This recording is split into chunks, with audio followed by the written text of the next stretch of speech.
आज हम पॉलीसैकेराइड्स के बारे में डिस्कस करेंगे। So what are polysaccharides? Polysaccharides are polymers of monosaccharides joined together by glycosidic linkage between first and fourth carbon of two units। देखो polysaccharides क्या होता है, बहुत सारे मोनोसैकेराइड्स मॉलिक्यूल्स कंबाइंड होकर ग्लाइकोसाइडिक बॉन्ड के द्वारा कंबाइंड होकर पॉलीसैकेराइड्स बनाता है। अगर हम एक एग्जाम्पल ले, दैट इज स्टार्च। स्टार्च में क्या होता है, बहुत सारे ग्लूकोज मॉलिक्यूल्स ऐसे ग्लाइकोसाइडिक बॉन्ड के द्वारा कंबाइंड होकर स्टार्च बनाता है। ओके, इनमें क्या होता है, this is the structure of glucose, carbon number 1 2 3 4 5 and 6। This is another glucose, carbon number 1 2 3 4 5 6। तो इनमें क्या होता है, carbon number 1 and carbon number 4 के बीच में ऐसे ग्लाइकोसाइडिक बॉन्ड फॉर्म होता है। Okay, the number of monomers in a polysaccharide में range from 10 to several thousands। So polysaccharides में जो मोनोमर्स पाए जाते हैं, जैसे कि ये स्टार्च में ग्लूकोज मॉलिक्यूल्स है, तो इनका जो नंबर होता है वो कितना होता है, दैट इज़ वो 10 भी हो सकता है और सेवरल थाउजेंड्स भी हो सकता है। Polysaccharides have high molecular weight, इसका जो मॉलिक्यूलर वेट होता है वो हाई होता है, एंड दे फॉर्म ब्रांच्ड और unbranched linear chains of molecules. ऐसे अनब्रांच्ड भी हो सकता है लीनियर,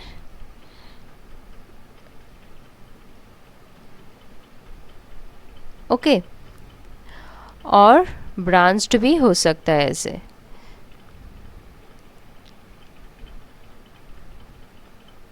ऐसे ब्रांच्ड भी हो सकता है, फिर यहाँ से फिर ऐसे। Okay, the general formula for polysaccharides is C6H10O5। C6H10O5 whole n, यहाँ पर जो n है, n stands for the number of monosaccharide molecules। okay, at each condensation of two monosaccharides into a disaccharide a molecule of water is lost। जब two monosaccharides molecules में condensation होता है तो क्या बनता है, डाइसैकेराइड, और 1 मॉलिक्यूल ऑफ वाटर लॉस होता है। तो ये हमने पिछले लेक्चर में डिस्कस किए हुए हैं, तो आपने अगर नहीं देखा है तो आप प्लेलिस्ट जाकर चेक कीजिए, आप लोगों को मिल जाएगा। Polysaccharides are ideal for storage, क्योंकि जब कंडेंसेशन होता है तब 1 मॉलिक्यूल ऑफ वाटर लॉस हो जाता है, उसके द्वारा क्या होता है, बल्क कम हो जाता है। पॉलीसैकेराइड्स आर टेस्टलेस, कलरलेस, इसका कोई कलर नहीं होता है, टेस्ट नहीं होता है, amorphous substances. Okay, these are sparingly soluble in water, basically ये वाटर में इंसॉल्युबल होता है, और sparingly that means small amount. Okay, small amount, बहुत ही कम मात्रा में ये सोल्युबल होता है वाटर में। अब जानेंगे स्ट्रक्चरल क्लासिफिकेशन ऑफ पॉलीसैकेराइड्स के बारे में। देखो, depending upon the structure polysaccharides are of 2 types, that is homopolysaccharides and heteropolysaccharides. अब जानेंगे होमोपॉलीसैकेराइड्स होते क्या है। This are formed by the polymerisation of only 1 type of monosaccharides. एक ही टाइप के मोनोसैकेराइड्स मॉलिक्यूल्स कंबाइंड होकर होमोपॉलीसैकेराइड्स बनाता है। तो एग्जाम्पल्स क्या क्या है, glycogen, starch, cellulose and agar. Glycogen, starch and cellulose are made up of glucose units. Okay, देखो, होमोपॉलीसैकेराइड्स are named after their monosaccharides unit. Okay, glucose unit से अगर ये बनता है तो उसका नाम होगा ग्लूकन। अगर फ्रुक्टोज यूनिट से ये बनता है तो उसका नाम होगा फ्रुक्टन। अगर गैलेक्टोज यूनिट से ये बनता है तो उसका नाम होगा गैलेक्टन। एंड जाइलोज यूनिट से अगर बनता है तो उसका नाम होगा जाइलैन। ओके, हेटेरोपॉलीसैकेराइड्स क्या होता है, this complex carbohydrates are formed by the condensation of more than 1 type of monosaccharide monomers. तो heteropolysaccharides basically more than one type of monosaccharide molecule से बने हुए होते हैं, that is chitin, mucopolysaccharides, glycoproteins और mucoproteins and peptidoglycan. Storage polysaccharides में सबसे पहले हम जानेंगे स्टार्च के बारे में। स्टार्च होमोपॉलीसैकेराइड होता है, a polymer of glucose. It is the most important storage carbohydrates in the plant kingdom. It is found in abundance in rice, rice में पाए जाते हैं, wheat, cereals, legumes, potato, bananas. It gives dark blue colour with iodine, iodine में ये dark blue colour देता है। Starch consists of two polysaccharides, that is amylose and amylopectin. Amylose is formed of 20% of starch and it is soluble in water, water soluble होता है, and unbranched but helically coiled chain of 200 to 2000 alpha D glucose units. Okay. तो amylose क्या होता है, unbranched होता है but helically coiled होता है, ऐसे। ओके, ऐसे ऐसे होता है। तो ये अनब्रांच्ड होता है basically and 200 to 2000 alpha D glucose unit से बनता है। And amylopectin that is formed of 80% of starch and it is insoluble in water, water insoluble होता है, and its molecule is highly branched and is formed of 2000 to 2 lakh glucose units. okay, तो amylopectin कैसा होता है, देखो ऐसे ये branched होता है, हाईली ब्रांच्ड होता है। ओके, ऐसे हाईली ब्रांच्ड होता है।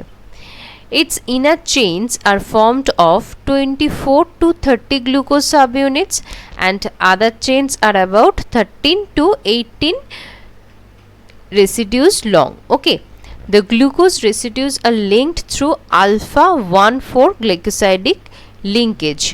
So glucose molecules alpha 1,4 glycosidic linkage के द्वारा जॉइंट होता है। ओके, दूसरा जो स्टोरेज पॉलीसैकेराइड के बारे में हम जानेंगे वो है glycogen. It is the main reserve food material in animal cells. Animal cells में जो मेन रिजर्व फूड मटेरियल पाए जाते हैं वो है glycogen. It is mainly stored in the muscles and liver of mammals. Muscles and liver में store होता है एंड प्लांट्स में फंगी एंड ईस्ट में ग्लाइकोजन पाए जाते हैं। And it is long branched chain of about 5000 to 30,000 glucose units. Glycogen glucose unit से बने हुए होते हैं और ये ब्रांच्ड होता है, ऐसे ऐसे ब्रांच्ड लाइक होता है। ओके,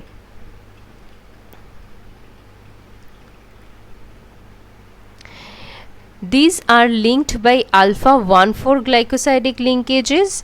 So ग्लाइकोजन में जो ग्लूकोज मॉलिक्यूल जॉइंट होता है वो अल्फा 1,4 ग्लाइकोसाइडिक लिंकेज के द्वारा जॉइंट होता है। But at the branching point, the glucose units are connected through alpha 1,6 glycosidic bond. Branching point में ये अल्फा 1,6 ग्लाइकोसाइडिक बॉन्ड के द्वारा जॉइंट होता है। Glycogen is soluble in water, water soluble होता है and gives red colour with iodine, iodine में ये रेड कलर देता है। It is a branched polymer of glucose and it's molecular weight is about 40 lakh. उसके बाद जो हम स्टोरेज पॉलीसैकेराइड के बारे में जानेंगे वो है inulin. This polysaccharide is the storage form of carbohydrate in the family Compositae. तो कॉम्पोजिटी फैमिली में ये इन्यूलिन पाए जाते हैं, that is such as dahlias, dandelions and artichoke etcetera. The Jerusalem artichoke is used as a commercial source of inulin. It is a small and unbranched homopolysaccharide polymer of about 35 fructose units joined by beta 2,1 linkage. Okay. Complete hydrolysis of inulin yields D-fructose as the end product. तो inulin basically fructose molecule से बने हुए होते हैं। It does not form any colour with iodine, iodine में ये कोई भी कलर नहीं प्रोड्यूस करता है। What are the functions of storage polysaccharides? During their formation, many molecules of water are removed from monosaccharides, condensing them in bulk. Thus, polysaccharides are easy to store. Okay, जब polysaccharide बनता है तब क्या होता है, monosaccharides में condensation होता है, मोनोसैकेराइड्स मॉलिक्यूल्स में कंडेंसेशन होता है, तो तब क्या होता है, many molecules of water loss हो जाता है, उसके द्वारा पॉलीसैकेराइड्स को स्टोर करने में बहुत ही ईजी होता है। They release energy on hydrolysis in the presence of enzymes, energy release करता है, and starch and glycogen are insoluble in water and can be stored easily. Okay.